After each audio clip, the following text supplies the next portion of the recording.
యావత్ యాదవ సామాజిక వర్గానికి నాదొక విన్నపము లేదా సూచన. ఎక్కడైనా ఏదైనా యాదవుల మనోభావాలు దెబ్బతినే పరిస్థితి ఏర్పడినప్పుడు మనలో చాలామంది అటు ఇటుగా ఆలోచిస్తూ వాట్సాప్లో ప్రేలాపనలన్నీ పేలిపోతూ వీలైతే పేపర్ పుల్లా మారిపోతూ అంతతో సర్దుకొని తామేదో యాదవ వంశానికి లేదా తమ సంఘానికి ఏదో సాధించేశామని జబ్బులు తలుచుకుంటున్నటువంటి పరిస్థితి. ప్రతి ఒక్కరూ ఆలోచించాలి. యాదవ సామాజిక వర్గంలో పుట్టి ఈ సామాజిక వర్గం ద్వారా పొందుతున్నటువంటి గౌరవ మర్యాదలు, బీసీ రిజర్వేషన్ల గురించి ఒక్కసారి ఆలోచించుకోవాలని చెప్పి మనం చేస్తున్నాం. ఏదేమైనా మనలో ఉన్నటువంటి అనైక్యత, మనలో ఉన్నటువంటి ఈర్ష్యా ద్వేషాలు అన్ని కులాల్లో అన్ని మతాల్లో కూడా ఉంది, మనకి మనకు మాత్రమే లేదు. అట్లని చెప్పి మనమేదో ఈర్ష్యా ద్వేషాల మధ్యనే బతకాలని కానీ జీవితంలో మారకూడదని కానీ అనుకొని మనలో చాలామంది లిమిటెడ్గా జీవితాన్ని జీవిస్తున్నటువంటి పరిస్థితి. అనేక మంది యాదవ ఉద్యోగులు యాదవ సంఘాల పట్ల సరైనటువంటి అభిప్రాయాలు వెలిబుచ్చే పరిస్థితిలో వాళ్ళు లేకపోవడం ఇది ఒక దౌర్భాగ్యం. చాలామంది నేను చూస్తున్న యాదవ ఉద్యోగులు యాదవులుగా బీసీలుగా ఉద్యోగాలు పొంది రిజర్వేషన్లలో ఏ రోజు కూడా యాదవుల సమస్యల పట్ల కానీ బీసీల సమస్యల పట్ల కానీ క్రీమిలేయర్ అంశంలో బీసీలకు యాదవులకు జరుగుతున్నటువంటి అన్యాయం గురించి కానీ మాట్లాడిన దాఖలాలే లేవు.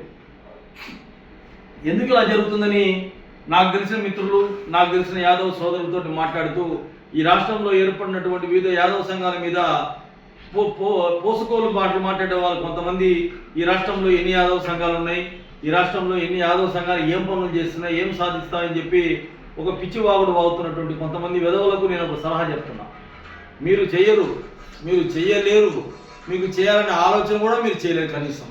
సరే, ఏదో ఒక సంఘమో 2 సంఘాలు 3 సంఘాలు 30 సంఘాలు రాష్ట్రంలో యాదవులకు కొంతమంది కొన్ని విధాలుగా రెస్పాండ్ అయ్యి సంఘాలు ఏర్పాటు చేసుకొని ఉంటాం. దాన్ని చూసి మేము సంఘాలు ఏర్పాటు చేసిన ద్వారా ఈ సమాజానికి ఉపయోగం ఉందా, ఈ సమాజంలో ఎవరికైనా ఏ విధంగా లబ్ధి జరుగుతుందా, ఎవరికైనా ఏదైనా ఇబ్బంది కలిగినప్పుడు మన యాదవ సంఘాల ప్రతినిధులు అక్కడక్కడ ఉన్నటువంటి 30-40 సంఘాలని మీరు ఎగతాలుగా మాట్లాడుతున్నటువంటి సంఘాలు కాస్త కూస్తో పనిచేస్తున్నాయా లేదా, ఆ 30-40 సంఘాలు కూడా మీరు ఎద్దేవా చేస్తున్నటువంటి వారు లేకపోతే ఎక్కడైనా యాదవులకు ఇబ్బంది పడితే కనీసం నోట్లో నుంచి కూత మాట్లాడే ఒక్క గాడిద కొడుకు కూడా లేదనే విషయాన్ని మీరు గమనించాలి. నేననే మాటలు పరుష పదజాలమైనప్పటికీ, నేననే మాటలు ఎవరైతే యాదవులో పుట్టి యాదవ వంశంలో మన గురించి మనం పట్టించుకోకుండా ఉంటున్నారో వాళ్ళకు మాత్రమే అంటుతాయని చెప్పి సందర్భంగా తెలియజేస్తూ, యాదవ మేధావులుగా ఎవడికి వాడు జబ్బలు తెచ్చుకొని జీవితం సాగిస్తున్న వాళ్ళందరూ కూడా బుద్ధి తెచ్చుకొని ఒక విధానంలో ఉండాలని కోరుతున్నా. ఈరోజు తక్కెలపాడులో ఎన్టీఆర్ గారి విగ్రహాన్ని ఏర్పాటు చేయడం అందరం కూడా స్వాగతించాలి, పార్టీలకు అతీతంగా. ఎందుకంటే వారు ఈ రాష్ట్రానికి ముఖ్యమంత్రిగా పనిచేశారు, నవరస నటన సార్వభౌమ. ఆయనంటే తెలుగు ప్రజలందరికీ కూడా అభిమానం. ఆయన సినిమాలన్నింటినీ కూడా 1-2 సార్లు చూసినటువంటి చరిత్ర ప్రత్యేకంగా యాదవులకు శ్రీకృష్ణుడి యొక్క వేషధారణలో ఈరోజు ఎన్టీ రామారావు విగ్రహాన్ని గుంటూరు జిల్లా తక్కెలపాడులో ఏర్పాటు చేసే విషయం మీద ఆక్షేపణ ఉంది. ఆ గ్రామానికి సంబంధించి ఒక ఆయన వెళ్ళి, అయ్యా మీరు ఆ విధంగా పెట్టడము మాకు ఆక్షేపణగా ఉంది, అది అభ్యంతరకరము, దయచేసి మీరు కృష్ణుడి వేషంలో ఉన్నటువంటి ఎన్టీఆర్ ముఖ కవలికలతో ఉన్నటువంటి విగ్రహాన్ని పెడితే మరి ఇది పద్ధతి కాదని చెప్పి వారితో మాట్లాడడం జరిగింది. అదే వ్యక్తి ఇంకొంతమంది సంఘాలు, ఇంకా రాష్ట్రంలో ఉన్నటువంటి సంఘాల యొక్క మద్దతంతా కూడగట్టి ఒక 50 మందినో 100 మందినో తీసుకొని అక్కడ ఉన్నటువంటి స్థానిక ఎమ్మెల్యే గారి దగ్గర రిప్రజెంట్ చేసి, అయ్యా మీరు ఈ విధంగా అక్కడ జరుగుతున్న నియోజకవర్గంలో మాకు ఈ విధంగా ఇబ్బందులు ఉన్నాయి కాబట్టి మీరు మా మనోభావాలు అర్థం చేసుకొని మీ నియోజకవర్గంలో ఉన్నటువంటి యాదవులు కూడా ఇదిగో మాతో పాటు ఉన్నారు, రాష్ట్రంలో ఉన్నటువంటి వివిధ యాదవ సంఘాలు కూడా మిమ్మల్ని అడుగుతున్నాయి, దయచేసి ఈ ప్రయత్నం చేయొద్దు. గతంలో కూడా తెలంగాణ రాష్ట్రంలో ఉన్నటువంటి ఖమ్మం హెడ్ క్వార్టర్లో ఇదే విధంగా ఎన్టీ రామారావు గారి విగ్రహాన్ని ఏర్పాటు చేస్తున్నామన్నటువంటి మాట ద్వారా కృష్ణుడి విగ్రహాన్ని ఏర్పాటు చేసి ఎన్టీఆర్ ముఖ కవలికలతోటి ఏర్పాటు చేయడంతో ఖమ్మంలో ఉన్నటువంటి యాదవులు, తెలంగాణ యాదవులు, ఆంధ్ర యాదవులు అందరూ కూడా తీవ్ర స్థాయిలో వ్యతిరేకించి చేయడం జరిగింది.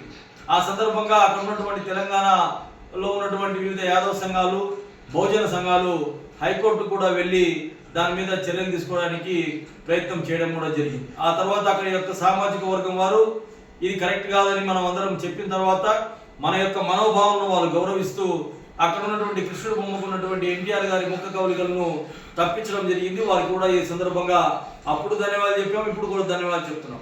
మరి ఈరోజు తక్కెలపాడు గుంటూరు జిల్లా వాస్తవ్యులు ఎవరైతే విగ్రహ ఏర్పాటు కమిటీ ఉన్నారో వారందరికీ కూడా మేము 2 చేతులు ఇచ్చి యాదవ్ సామాజిక వర్గం తరఫున వారికి రిక్వెస్ట్ చేస్తున్నాం. మీరు ఎంతో ప్రేమతో ఎన్టీ రామారావు గారి విగ్రహాన్ని మీ ఊరిలో పెట్టడానికి మేమందరం కూడా స్వాగతిస్తూ మీరు రూపాయో 2 రూపాయలు డబ్బులు ఖర్చు పెట్టి ఎన్టీఆర్ గారి విగ్రహాన్ని పెట్టాలన్న సంకల్పం రావడం చాలా గొప్ప విషయం. మరి అటువంటి వ్యక్తి విగ్రహాన్ని పెట్టినప్పుడు కృష్ణుడి వేషంలో పెట్టి కృష్ణుడి వేషానికి ఎన్టీ రామారావు గారి ముఖ కవలికలు పెడితే దారిన పోయేవాళ్ళు వచ్చేవాళ్ళు కృష్ణుడికి దండం పెట్టాలన్నా ఎన్టీ రామారావు గారికి దండం పెట్టాలన్నా అనే విషయాన్ని ఒకసారి ఆలోచించమని మనవి చేస్తున్నాం.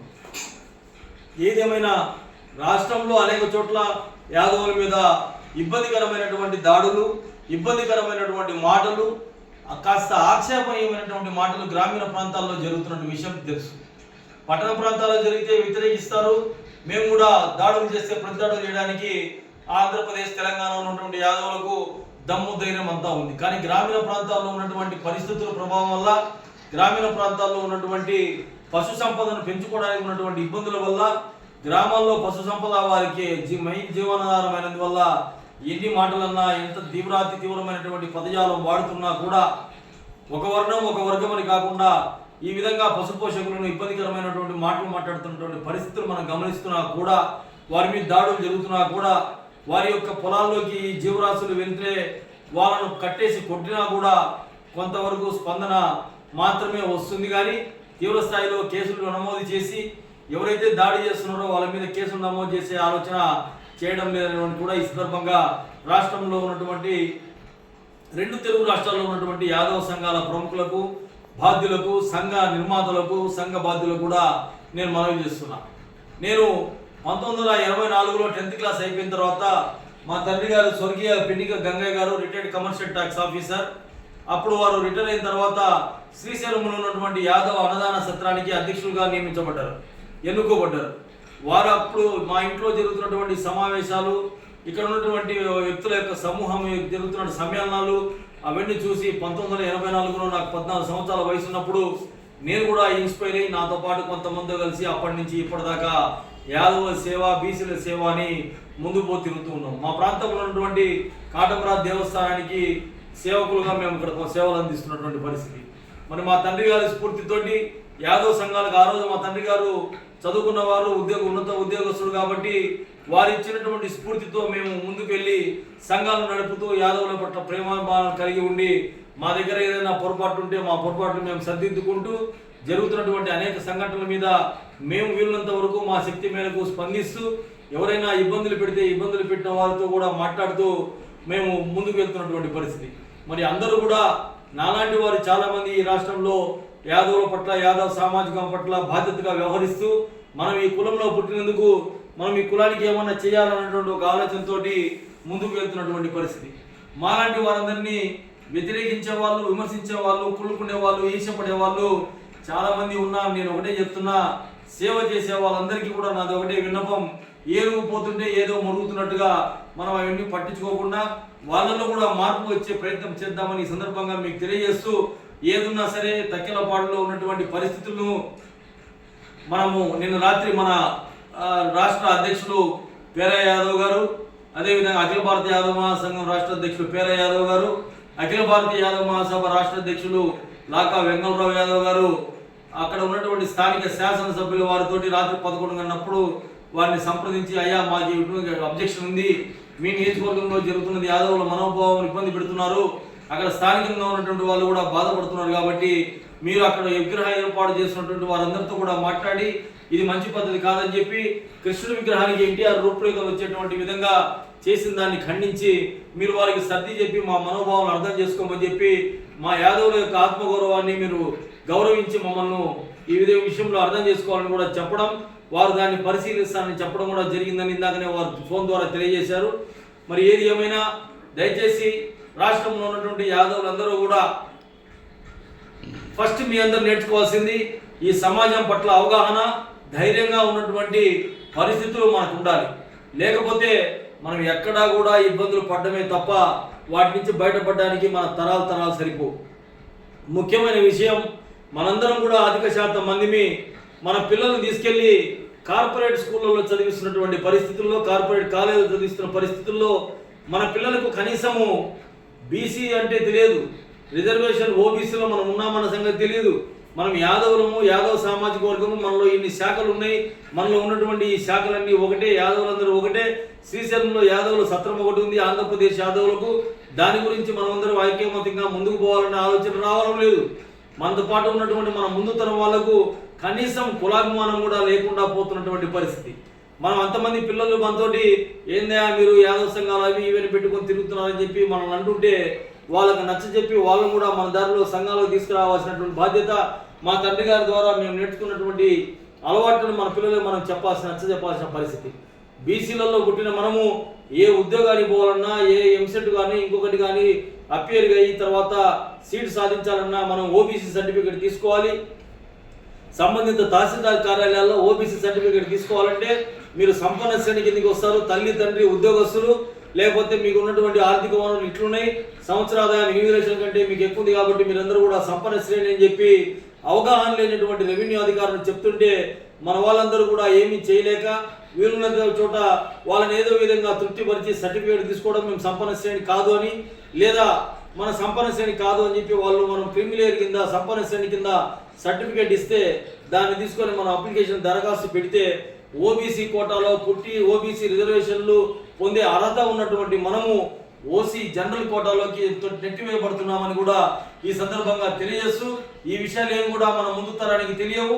కాబట్టి మీరు మీ కుటుంబానికి, మీ పిల్లలకు, మీ చుట్టుపక్కల ఉన్నటువంటి యాదవులకు, బీసీ సామాజిక వర్గానికి తెలియజేసి ఎస్సీ ఎస్టీలకు రిజర్వేషన్ ఉంది, బీసీలకు రిజర్వేషన్ ఉంది, కానీ ఎస్సీ ఎస్టీలకు క్రిమిలేయర్ చట్టం లేదు, వాళ్ళకి సంపన్న శ్రేణి లేదు. ఐఏఎస్ కొడుకు మళ్ళీ ఐఏఎస్ రావచ్చు, కానీ ఇక్కడ ఒక బీసీ పిల్లడు తండ్రి కనుక బీసీ అయి ఉండి గ్రూప్ 2 అధికారిగా తండ్రి తల్లి ఉద్యోగం సాధించి 40 సంవత్సరాల లోపు కనుక వాళ్ళు గ్రూప్ 1 ఆఫీసర్గా ప్రమోషన్ పొందితే వారు సంపన్న శ్రేణి కిందకి వస్తారు. కానీ 41వ సంవత్సరంలో అడుగుపెట్టిన మొదటి రోజు నుంచి వాళ్ళు గ్రూప్ 1 అధికారిగా ఉద్యోగం ప్రమోషన్ పొందితే వాళ్ళు సంపన్న శ్రేణి కిందికి రారు.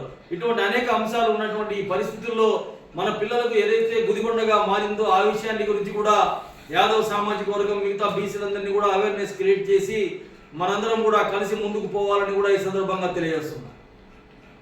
ధన్యవాదాలు, నమస్కారం.